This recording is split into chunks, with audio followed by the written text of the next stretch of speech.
My connection to Cairo is really, I love the people, I love all these art and culture places you have. I love this mix of Asian culture or like more traditional culture and then really fancy places. And at the same time, it was overwhelming.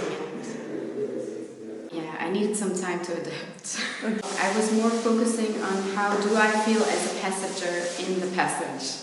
Like, what does it mean to be just there for a short time? What does it mean to, don't settle? And maybe also, how does it feel to be like a stranger in this place? But it was a good experience actually to combine this wandering around, doing a photo walk, and having limited film material, because then you have to make more decisions and to be more captured by the moment, and you cannot take 100 pictures. Now I'm so excited because two of the photographers, Omar and Youssef, came to Berlin, and to kind of like take a project that started in Cairo, bring it to Berlin and have this exchange is for me a really beautiful thing, and also to keep the connections between the places, the people, the group work. This is the most exciting part for me.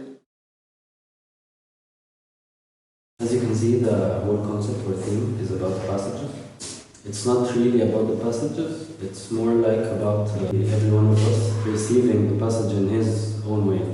Like we are 4 photographers, 1 passage, so you have 4 frames from each photographer, which makes it like very different frames but at the same place. How does every one of us perceive the passage he goes through? Especially with film, it's always experimenting.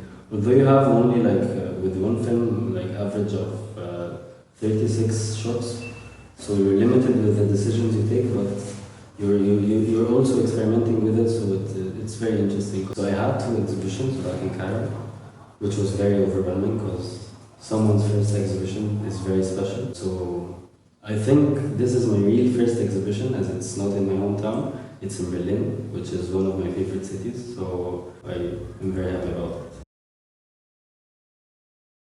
So right now I'm also working with photos, but like archival photos.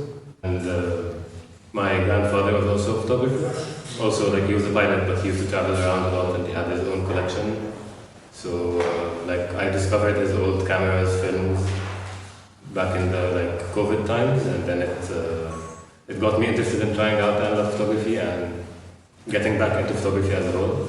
So yeah, now I do digital, but most of my personal work is on analog film. And most of what I did is black and white, which I think is also like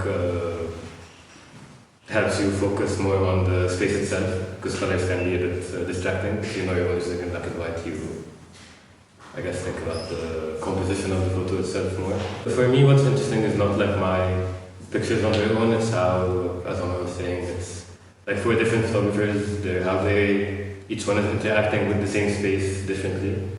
And also like we have to think about how the photos complement each other when they're exhibited.